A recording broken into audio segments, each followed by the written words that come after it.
anybody there? Hey, Jaime, can you hear me okay? Yes, I can. How you doing? I'm good. How you doing? Oh, pretty good. So let's get the ball rolling here. Could you tell me a bit about where you come from and what your origin was like, if we can begin there?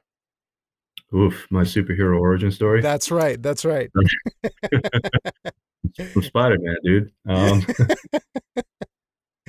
No, actually, I am Spider-Man. That actually was not a joke. That's Um, awesome. so, no, I'll explain.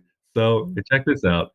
So, Miles Morales, the Black Spider-Man, Mm-hmm. that character was created in about 2011, if I remember correctly. Mm-hmm. I love that character. So, the writer who created him, Brian Michael Bendis. I'm a huge fan of Brian Michael Bendis. Love his writing. I especially love his dialogue. I don't know if you've read any Brian Michael Bendis or kind Mm-mm. of No. into that world of comic books. He's a comic book writer, deeply prolific. And one of the things I love about him is how on point his dialogue is. He really clearly does his research into how different people of different age groups, of different generations, of different cultures, of different neighborhoods, how they actually speak.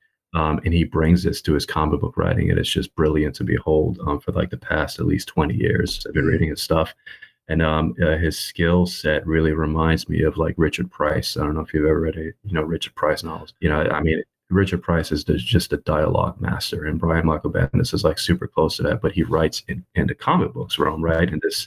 In this medium that for so long, up until recently, has not been taken that seriously. Anyway, not to ramble too much, but just going on and on about how much of a fan I am of Brian Michael Bendis. So I ran into Brian Michael Bendis when I moved from New York to the Pacific Northwest. Mm. And I ran into him at Powell's bookstore in Portland, Oregon, which is one of my favorite places in the world. And one of the reasons that I haven't left Portland yet, all these past 12 years. And I said, "Hey, sir," and he looks up at me and he's like, "Yeah," and I'm like, "Hey," I was like, you just created Miles Morales. I got to tell you something, and I'm sure you've heard this before, but that really means a lot to someone like me. He goes, "Go on," and I say, I'm a half black, half Puerto Rican kid who grew up in Brooklyn. And he cut me off right there, and he was like, "Whoa, you're Spider-Man." So that's that's the, and it was just like the best thing ever, man. Just Brian Michael Bendis who created these characters and wrote all this stuff saying, "You're Spider-Man." I'm like, "Yeah, man, that's me." Oh my So to answer your goodness. question, yeah, it was super cool. It's also just super cool when you meet these people who are these great writers and these great artists, and they're so approachable and so human and fundamentally good. But yeah, to answer your question, yeah, I'm a half black, half Puerto Rican kid who grew up in Brooklyn. My father my father, who unfortunately passed away last year, he Oh. was. I'm still getting used to referring to him in the past tense. But he was a black man from Guyana, and my mother is a Puerto Rican woman who grew up in Brooklyn and Puerto Rico. So they met, in New York, because New York is that melting pot, and a lot of different people from a lot of different places meet and have children, and Mm. and make us biodiverse offspring. But that's kind of the simple overlay of my parents' history, because if you ask somebody where they're from, then you got to get to where their parents are from and where their That's parents are right. from. But as a my father, as a black man from Guyana, he had an interesting perspective on things in general and an interesting experience because he was I guess what people nowadays will call unambiguously black, right? Simply because of Mm. his he was a large, powerful 6 foot, 200 pound, very dark skinned black man. But it gets deep when you start peeling away the layers because this man was somebody who would be defined as black, and he came to this country when he was 5 years old. He lived his whole life in this country, and he had the experience of a black man in this country. But you peel back the layers because he was from Guyana, just as if you peel back the layers of a lot of black people, quite frankly, you start digging up a little bit more. So my father was Muslim, and he raised his children Muslim. So that's another strange aspect of positionality that gives me growing up. And he only found out in his later years because he reverted, as we refer to it as, he reverted to Islam when he was in his teens. Mm. But there were some issues there with his father. So there were a lot of things he did not know about his father. He did not find out until he was a grown man, until he was in his 30s, that his father was Muslim. He didn't even know that, Oh, right? wow. And his father was Muslim because of the tradition that came down through the East Indian heritage, right? Because Guyana is an interesting country. I don't know if you know much about it, Mm. but the people who live there are this great mix of the descendants of African slaves. But when slavery was abolished and the British who colonized the region, and if I'm telling you anything you already know, feel free to cut me off. But Oh, no, go ahead. yeah, when they needed more labor, they started bringing in indentured service from East India, and that happened all across the Caribbean, all across the West Indies. That's why that's why a lot of West Indian and Caribbean cuisine involves curry, right? Mm. So there was that whole mixture there. And then my mother's Puerto Rican, and Jaime, I looked up your background a little bit, but correct me if I'm wrong, but it said that you were Mexican American on your website. That's right. Yeah. As you know, being Latino, that comes with a whole mix of things. Yeah. You got it from both sides. Exactly. So a lot of mixture on both sides. My basic level, my dad was a what they would call an unambiguously black man living in Brooklyn, even though he wasn't so unambiguously anything when you dug into it. And my mother was a Puerto Rican woman of predominantly European descent. So then here comes me and my siblings, and we look like everything. And then I took a DNA test recently, and I come up literally across like just about every continent. Um, so Yeah. that's interesting. So that's the racial aspect of where I come from. Then there's the class aspect, right? So I grew up Mhm. in Brooklyn. I grew up in Brooklyn at Flatbush, which was a predominantly West Indian community. At the time, it still is predominantly Caribbean, predominantly Jamaican and Haitian. A lot of Guyanese, like my father, a lot of Guyanese were attracted to that area for a lot of reasons. And I was born in 1980, man. So I grew up Mm. in the 80s, which was a bit rough growing up in Yeah. a working black neighborhood in the 80s. As you know, that's when the crack epidemic was in full steam. Mhm. And there were a lot of things to deal with in the 80s and the early 90s. A lot of people have this sort of colorful idea slash ideal of the 90s. Especially we're seeing that a lot now in pop culture. A lot of people are going back to the 90s for inspiration, for music, Mhm. for fashion, for ideas around multiculturalism and all these things. And I'm like, a lot of this stuff always is looked back on with nostalgia. I'm like, those things were there in the 90s. There was a lot going on in the 90s, though. The crack epidemic was still carrying over into the early 90s. Mhm. And the early 90s were like the most violent period internally of American history. Mhm. People forget that. And in New York specifically, those were the most violent years between 1990 and 1994. So, mind you, this is when I'm in the age of 10 to 14, right? Yeah. This is the most violent period of New York City history. People often think New York violence in the past, and they think the 70s, maybe, Mhm. because of all the movies that you see out there. But it was the early 90s. There were approximately a little less than 2,000 homicides a year Wow.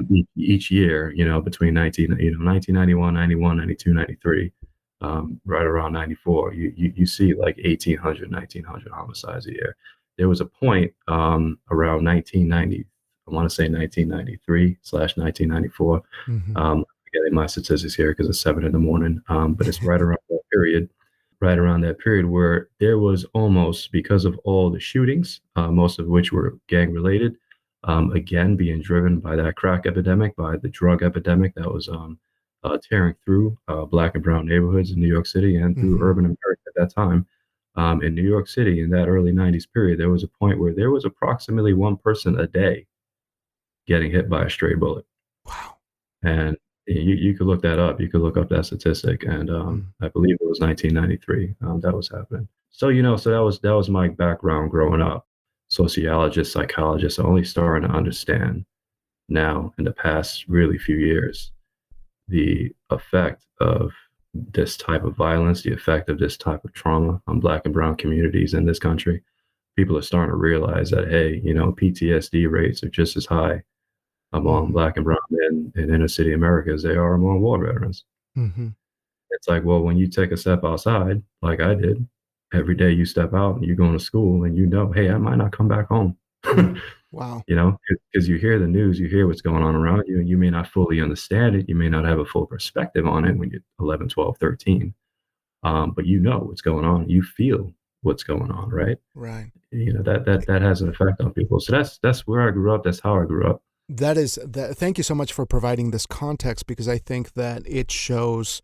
I believe in this because I think we need to know where people come from and we need to be fairly open about our background to illustrate some things. But how does a kid deal with that? Do you remember some escapes? Yeah, yeah. What were you doing at the time that made you feel like you could run away from this experience? Okay. Yeah, my escape was reading and writing. My escape was comic books, man. I loved comic books. Any comic book, man. My favorite was Daredevil. You know why I like Daredevil? Yeah. Because Daredevil was this dude who grew up in a rough neighborhood. This was the brilliance of Marvel comic books, man. This is why I get a little uncomfortable when people kind of rank on Marvel comics and they start ranking on the movies. And I'm like, you got to look at the history of these comic books, especially when you start getting into Marvel, Mhm. and how these comic books really were always from the jump, always from the beginning, representative Mhm. of marginalized voices. Yeah. And I could ramble about that in a second, but I want to answer your question. Yeah, so the escape for me was comic books and reading. I loved reading. I read everything. I read everything I get my hands on. I had that background, growing up, as I explained to you before, in the Black and Brown community. But I was very, very deeply lucky in the fact that I did not have the stereotypical, broken household, as they say. My Mhm. parents, were very stable in their marriage. They always stuck by us. My father never left. My father was always there. He was there with my mother and his 6 kids, and he was always there for us. He was always providing for us financially and emotionally. He's always there. The man was always there, and as a result of that, he was always working. The man was always working. So he was a teacher, and he was an English teacher. He taught English and social studies to GED Mm. students. So we had a lot of books in the house. So we did not grow up. We grew up in a one-bedroom apartment in Flatbush. Me and my parents and all my siblings. There was not much space, but it did not matter because we always ate. We were never hungry. Dad made sure of that, and we always had books. Um, and my father, he picked up on my love of reading real early, and he started kind of doing certain things to kind of tweak that, right? To kind of to generate and to encourage it further. Mhm. So when I was young, I don't remember really learning how to read. I was kind of always reading. According to him, I started kind of doing some real basic reading as early possibly as 3 or 4 years old. So that was a big help, in my life and in my writing.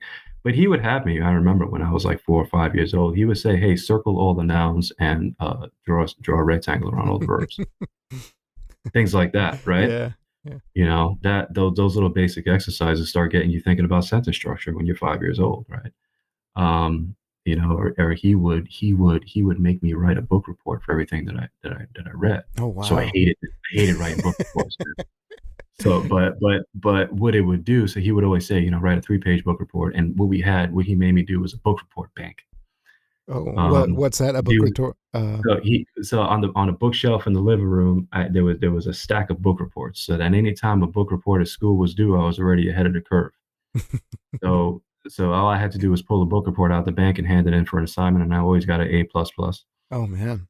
And but then he was always like, okay, you took one out the book report bank, now you got to put one back in. You got to keep your savings up, right? Mm. So every book I read, he made me read. He made me write a book report. It was always a 3-page book report, and I hated it because I loved reading, but I would slow down on the reading. This is why I'm a slow reader to this day. I would Mm. slow down because I didn't want to write the book report, and I would take my time reading that book, and then finally be like, oh, I got to write this book report. But in writing the book report at a young age, again, we're talking second, third, fourth, fifth grade. I have to critically analyze what I just read. I have to summarize the plot. I have to look at what the basic plot points are, what those turning points are, what that narrative structure is, right? Mm. All these things are already starting to get embedded in me at a young age. So that was my escape, and because of having a very good father who was very deeply active in his children's education, that laid the foundations for me, finding a lifelong love and passion for writing. Yeah. That's amazing to have a figure like that in your life that sort of ushers you, maybe prods you a little bit along the way to go to the right direction, but it seems that he recognized that it was all built in, right? That you were going to be drawn to that naturally. So, did you start writing that early on too, or was that something that came later in life for you? I did. My dad, and this is how I knew I was going to be a writer. My dad one day told me, "Don't write a book report." He said, "Write your own story." Now, the book reports that I used to write were like 3 pages, and they were like every word was like pulling teeth. And I would do little things where I would write like just up to the margin to try to get to the next line, so I could just get through that 3 pages. And this is like, back in 1988, I'm writing on loose leaf paper, Yeah. and this isn't typing. There's no word count. It's just, right there. I would make sure that I didn't use the college ruled loose leaf paper. I did every little hack and cheat that I could to get You to use get through wide that. ruled. Yeah. I learned real quick. Use the wide ruled loose leaf paper, man. I'm not in college yet. Don't use that college. Don't use the college ruled loose leaf paper, man. So so so I'm writing on the wide ruled paper, and I'm just get through that 3 pages. Then one day he said, "Hey, man, write your own story. Go write your own story." Mm. Like I'm like, "What?" He's like, "Whatever you want, right? Why don't you try it?" Do you remember what that story was? Yeah, I wrote some. I mean, it wasn't very good, obviously. This is the very first thing I wrote. It was basically a ripoff of Indiana Jones. I loved Indiana Jones, right? So I Mm. had a group of people like traveling over to Egypt, and they were going through the pyramids, and then they like encountered this some like mummy who came to life, and then they were running away from him. And I think there was even there were probably like a few large objects rolling, like the big stone from Big Indiana. boulder or whatever. Yeah. Yeah, exactly. But it was 10 pages long, man. I wrote it, and I was not cheating on the on the word count. Like, I was just going at it, and my dad was like, "Wow," and he could have easily just, I mean, everything about it was derivative, right? Mm. But he was just like, "Wow." He's like, "You got to keep doing this," and that's the first Mm. time. So, and even up until when he passed away last year, one of the last conversations I had with him, he told me, he said, "Yakub," he said, I'm sorry, Zephaniah, keep Zephaniah is my pen name. He said, keep going, keep Mm. doing you. He said, I'll never forget. He said, my man, you can write, keep writing. Oh, And, man. I hear that voice all the time. So yeah, Oh, that's beautiful. And I didn't get a chance to tell you earlier. I'm sorry for your loss, but I hope that that you're coming through and healing in some way. My goodness, yeah, sounds like a wonderful man, a wonderful person. yeah. Thanks, man. Yeah, it's and, everybody's experienced some loss in their life. As I'm sure everyone has. I'm sure you have. And I'm sure Right. as it's the grief is you don't ever get over it. Yeah. There's nothing. You just learn to live with it. Yeah. But the funny thing about learning to live with it is, I hear his voice all the time. I really do. I hear him every time I get up in the morning. I hear him telling me like he did when I was young. He, get up, let's go work out, let's go train. 'Cause he raised me boxing too. That Oh, was cool. yeah. So dude wasn't just a scholar. He was a warrior too. And he raised me that way. And Mm. yeah, I hear his voice every day. Get up, do your work. No Oh, it's whining here, no complaining. And I hear that voice all the time. Yeah, that spirit. As you get older, it's like you start to realize, like, I don't know nothing, man. like, yeah. I really don't. Like, Yeah. nobody knows nothing out here. Here's one thing we know. I was just thinking about this yesterday when my back hurt, man. I was like, I'm 42 years old and I'm feeling it. And I heard my father's voice, man, get up and get moving, and I got up and said, let me go do it, even if I can't do a full jog, let me do a fast walk, I got up, I walked over to the track that's about a mile and a half from my house, and I was thinking about just this, man, and I was like, we don't know nothing. No, we know one thing. We know one thing, that all this is temporary, that Mm. we are going to die one day. That's the only thing we know. Mhm. That's Yeah. it. Don't know nothing else. Absolutely. That's the only thing anybody, anywhere, in any culture, any race, any color, any background, anything can say with absolute certainty that nobody else would be able to disagree on. Mhm. All you can say is we're going to die. Now, what do you do with that information? You know, You write do like you hell. exactly?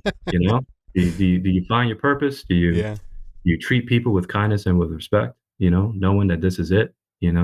Right. Do you try to be a good person? Do you try to make the world around you a better place? Do you try to be kind to people and help others? That's it. It's the only That's all way we to got. be. Yeah. Exactly. So let's take a look at A Crime in the Land of 7,000 Islands, which is a work that is just coming out, or has it come out already? So it is forthcoming. Okay. Yeah. So as of now, it should hopefully be coming out in the UK at the end of this month, and then it will be released in the United States in March. March 7th. So it's already available for pre-order if anyone's interested. Basically wherever books are sold, which is good. Wonderful. And yeah, man. So it should hopefully be coming out soon, and we'll see what happens. Absolutely. But hey, that's a big congratulations. I mean, getting it out there and getting the publication is, I imagine, a huge, huge effort on your end that you had to put together. So can we backtrack a little bit and talk Yeah, about yeah, that process of figuring out why this was the right story for you to debut with, and what that writing process was like for you. Yeah, yeah. So I don't know if it was the right story for me to debut with. I didn't, I've been learning about this writing game as I go along. And it's a funny game, man. So I didn't really realize so recently, like people really plan their debuts. It's really like a thing. Mm.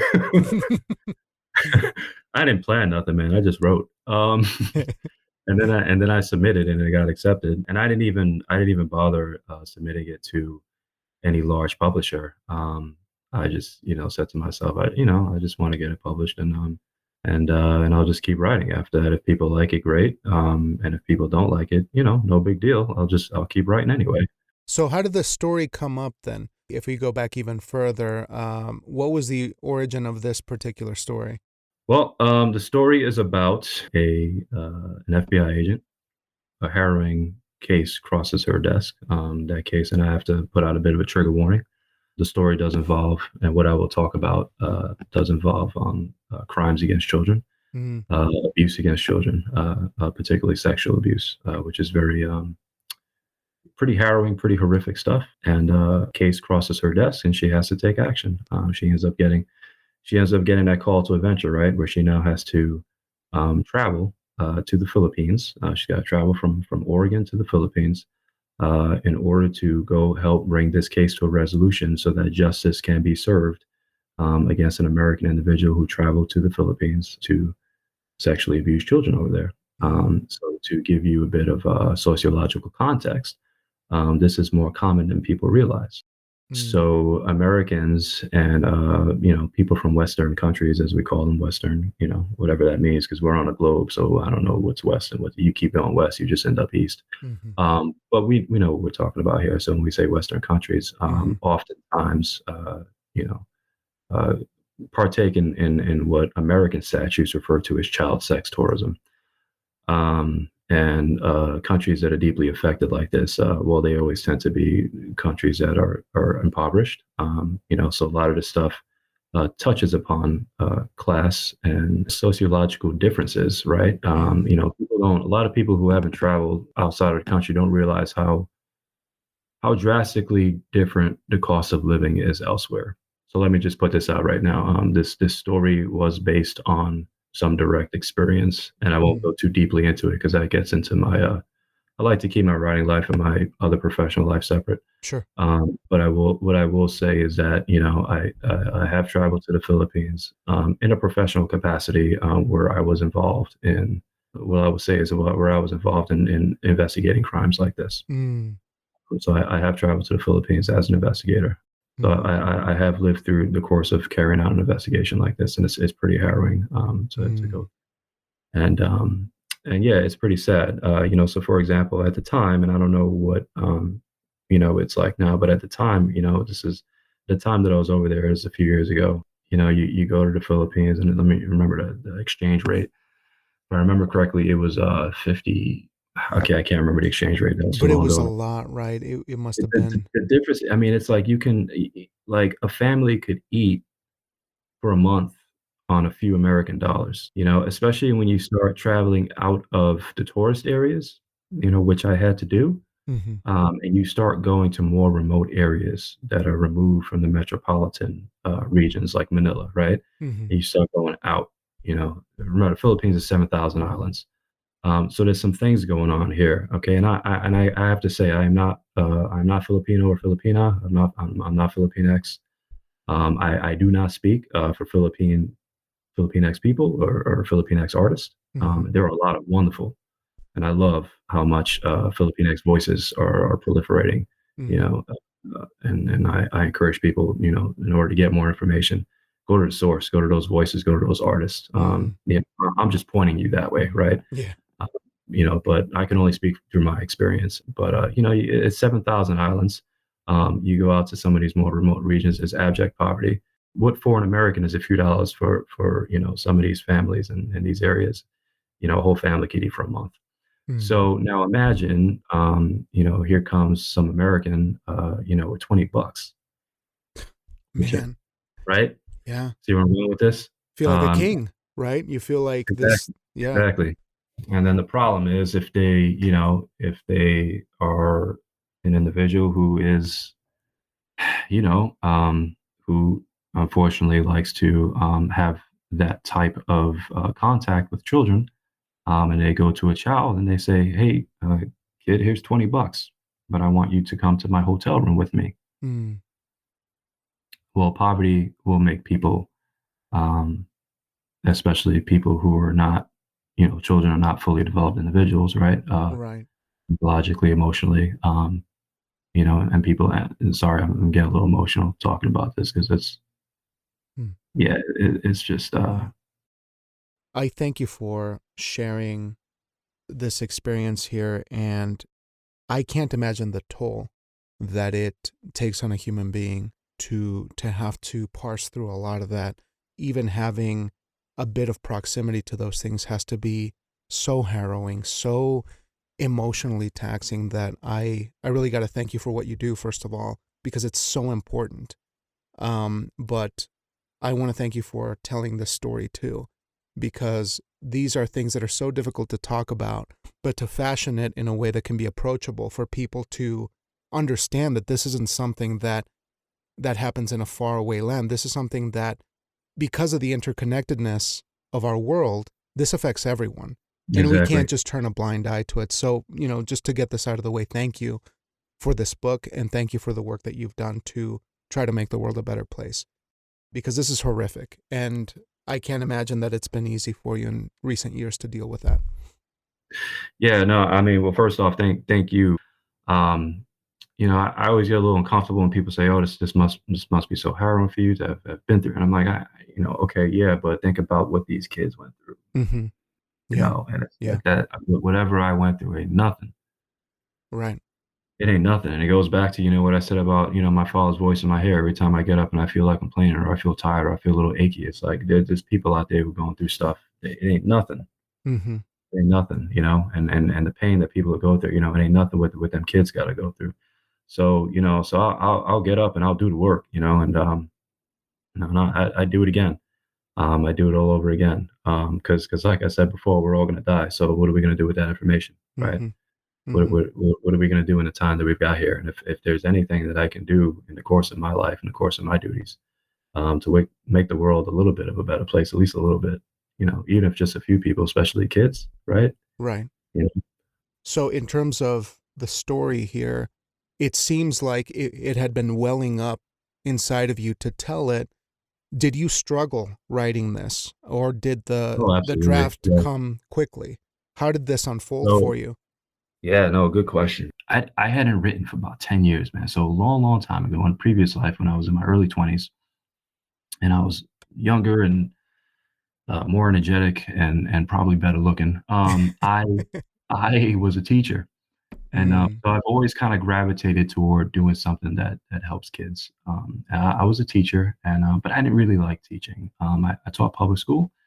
But the public school system is challenging, and mhm. it wasn't the best place for early 20s Zephaniah. And Yeah. early 20s Zephaniah still had these romantic ideals and romantic notions around becoming a writer. So I actually quit my job teaching when I was about 23. Oh, And wow. yeah, and I started writing a lot. And I actually wrote screenplays because I thought I was gonna, write a huge $1 million selling screenplay and become a famous director. None of my screenplays went anywhere, but I did write several screenplays. I wrote about 5, 6 screenplays, and none of them went anywhere. But it did teach me the basics of narrative structure, and that's something just kind of like I mean, Mhm. I'm not some mentor or some I just got one book coming out, and I'm nothing big. But what I will say, if anybody cares about any advice that I would put out there for writers, and people often say, hey, look at different mediums of writing. So if you write novels, look at poetry. If you write poetry, look at short stories. Mhm. I would tell everybody, look at screenplays. Take That's at right. least one. Take at least one screenplay writing class because screenplays they distill the story down to the bare necessities. You got to get everything in 90 to 120 pages of very sparse wording, Mhm. and it's really good training ground to learn how to tell stories. But regardless, and then you can, and then I know there's also other issues around. Well, I don't like 3 act structure. I don't like the Western narrative. I want to do that, and that's fine. I mean, Yeah. I'm just saying you go and you learn, and then after you learn all the rules, break them or throw the rules away. Great. Right. but it just gets you learning a certain thing. And nobody has to follow my advice. Like I said, I'm not anybody. I I'm think not it's anybody. no, I mean, you're spot But, on. I think it's excellent advice. And I say this as a playwright, which is kind of adjacent to that, that really strict screenwriting structure. I think that's what makes me feel like everyone should take it because you'll decide if you need the scaffolding or not. You can definitely get rid of it if you don't need it. But for long form, like a novel, I mean, that must have really come in handy for you as you were building yeah, this. Yeah. right, exactly. So good interview, man. You put me right back on pace where I needed to go. No, you did it, man. You good. Yeah, man. So exactly that. So I had stopped writing for about 10 years because after my screenplays didn't go anywhere, I needed to go back to work. So I went back to teaching. Mhm. And then I kind of jumped into my current profession as an investigator. And yeah, I just too Right. busy, Oh, yeah. working, the stuff of life, making those rent payments and then those mortgage payments and Yeah. just being doing that adulting thing, right? Right. So I didn't write for 10 years. I didn't, and it was always, so Mhm. then I had this case that I worked, and I went to the Philippines and I did this work, and that gave me a lot of experiences. And again, I gotta again put out this caveat. Please, people, anybody who reads the book, anybody who enjoys the book, please go pick up the mass amounts of Filipinx writers and writing and art that is out there. I really, I cannot represent Philippines, the Filipinx stories, it's just one person's experience over there. But I went over there, and when I came back, yeah, it was just there were a lot of emotions, there was a lot of things to process. Mhm.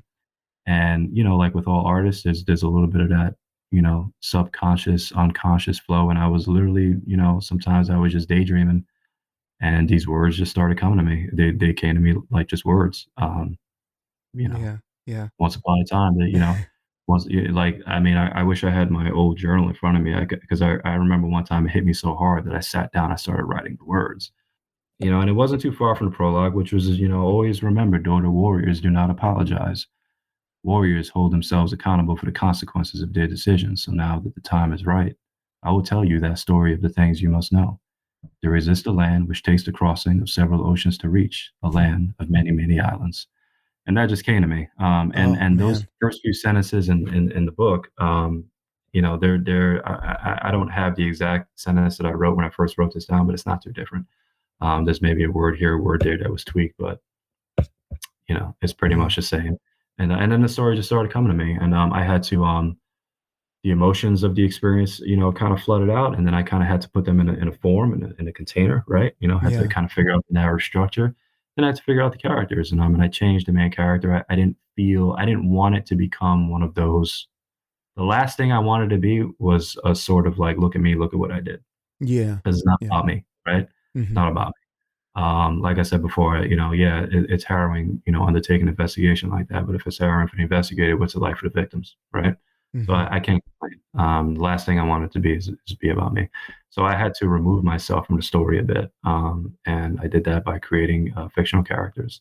And I strongly felt that the main character should be a woman. Mm. Um, and she ended up being her name is Ikigai Johnson, and she ended up being a female FBI agent who's half black, half Japanese. And that came to me because I actually know a Mm. half black, half Japanese female FBI agent. Yeah. So I kind of modeled the character a bit. Not entirely. This is deeply fictional. But I modeled the character a bit out of my interactions with uh, that woman Mm. who's a wonderful woman and a wonderful human being. And that's how. And then I just started really fictionalizing drawing. I also did it as fiction because it was like I can really have fun Yeah. when you need to have a little bit of that fun and that play, especially Right. because the topics and it's so heavy and so harrowing Yeah. that I need to play with form and I need to play with fiction. I need to play with characters, Right. and it'll also make it readable so that people will not just be hurt. You want Sure. people So, you want it to be accessible and for people so that they can learn about what's going on out there. absolutely. And I'm curious of the workload that you have in your day to day. I mean, I can't imagine that's got to be some pretty tough stuff here, but I'm always fascinated by the idea of the creative as a human being who's part of the community. We we have stuff to do. We have jobs, we have responsibilities outside of the Yeah. craft, and I wonder how you managed your writing work along with your professional career, because that sounds It exhausting. I mean, it sounds like is, yeah. you need to be on 100% of the time. How do you save a little bit for the end of the day or the beginning of the day when you are sitting down to have fun and to try to vent a little bit and create a work like this? Hey, I'll be truly honest. When I wrote this book, because remember now, there's always this delay between when things are written and when things are getting published, Yeah. right? Hmm. The process of writing this book actually took place between 2016 and 2019, 2018. Mm, Um, at that time, especially when I first wrote the book, I'll be a little vulnerable here. Um, I was a bit alone and a bit lonely, mm, um, and I was not necessarily in a yeah. I mean, it was a hard point of life, mhm, and I didn't really have much going on in terms of a personal life. So all I had was the book. So I went to work, and then every spare moment that I had, I was working on the book, mm, which is not healthy. Okay, I need to make that very clear. yeah. That's not you should not have the work and then just your writing. That's not a healthy thing. At the same time, however, um, the book kind of saved me a bit because it Mm, gave me something to focus on and something to create. And in doing that, it helped me get through a rough patch mm, and helped me kind of start expressing myself on the page. And as a result, helped me come out of my shell a bit and, start going out and meeting people and socializing and interacting with the world again. So I'm in a much better place now. mhm. I got married a few years ago, Oh, congrats. and thank you. And things are very different now because my wife makes sure of that. So circling back again is my long rambling answer to your question. At that point that I wrote the book, it was work, and then it was the book, and that was it. Which isn't it was productive, but it wasn't necessarily healthy. Now, and I'm actually I got a book deal with another independent publisher to publish my next two novels, Mm, which I'm looking forward to. And those novels are very different from the first one. So I'm working on, and I've already handwritten the first draft. So I'm now typing them up as a second draft. And I'm going to be submitting that to the publisher. Then we're going to go through the editing process, all of oh, that. beautiful. But yeah, it's it's work, and then it's I take whatever I make it a point to just at least an hour a day, even if it's just 45 minutes, an hour to just sit down and write. And then yeah, you got to schedule, you got to be disciplined, and but that discipline also includes other healthy aspects of your relationships with your family, with your friends, with your spouse, with other people, with other things. You got to do that. Writing and the craft is just one part. It's just one slice of the pie. It's not the whole world. It's not everything. Um, you got to make sure that you exist as a healthy individual, because if you don't, then your writing is not going to develop either. Um, and I think that takes a little bit of discipline. I mean, different people do it different ways. For me personally, I can only speak for myself. For me personally, I approach it with discipline, and that looping back full circle to what I talked about at the beginning of this conversation, that comes back to my father and the way my father raised me. He Mhm, raised me in a very disciplined manner. mm, Not a strict suppressive manner, but discipline in terms of get up in the morning, figure out your day. How are you going to spend your time? How are you going to spend your life? What are you going to do? And approaching it with that sort of, clean, clear focus, mhm. um, is kind of how, at least for me, other people have their ways, but for me, that's how that's kind of how I approach my writing and how I approach my life. Oh man, that is so beautiful, and I think you covered so many beautiful insights for people who want to actually get the job done. And I really think that this podcast is geared for folks like that who are looking to make that first step. And I couldn't have said it better. It couldn't have been articulated better. So I wanna thank you because I think that's going to be a really good note to end on. I got one more question for you. Yeah, Um, absolutely. how about because it's still January and these are the first episodes of the year for me. I'm curious if you believe in intentions or resolutions for the year and if there's something that you want to achieve for your craft this year. Yeah, yeah. I do believe in intentions and resolutions. I've read up and studied that a lot. What I will put out there again, I'm nobody. I'm just some dude, right? So Mm, whoever listens to this has to just take the pieces that work for them and just completely disregard what doesn't, right?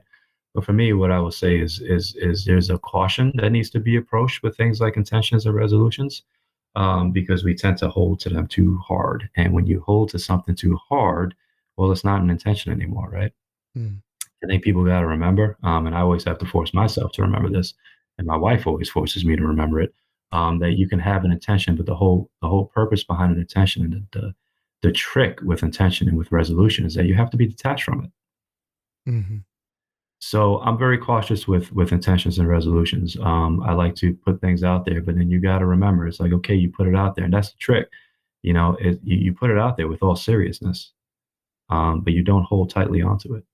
Um, that's kind of a hard thing. So yeah, so I definitely have intentions and resolutions, in terms of my craft and where I want to be. But I'm not mm. gonna talk for once this interview, I'm not gonna ramble about it too much. Um, because I don't want to hold on to those intentions and those resolutions too hard. Mm. So I'm not even gonna talk about it, right? Hey, that But they sounds are out there. But they are I have put them out there into the universe, uh-huh. and we'll see where they lead. We'll see what happens. And That sounds like a plan. I think that's yeah, man. wonderful. So, Zephaniah, I really want to thank you for so much that you've shared with us today. I think that, I mean, I have so much gratitude for you for this work that you've written, which is so necessary. Even though, I mean, there's going to be a wild ride along the way, and we're going to get a good read out of it. I think that it is something that we need to address, that we need to continue to talk about.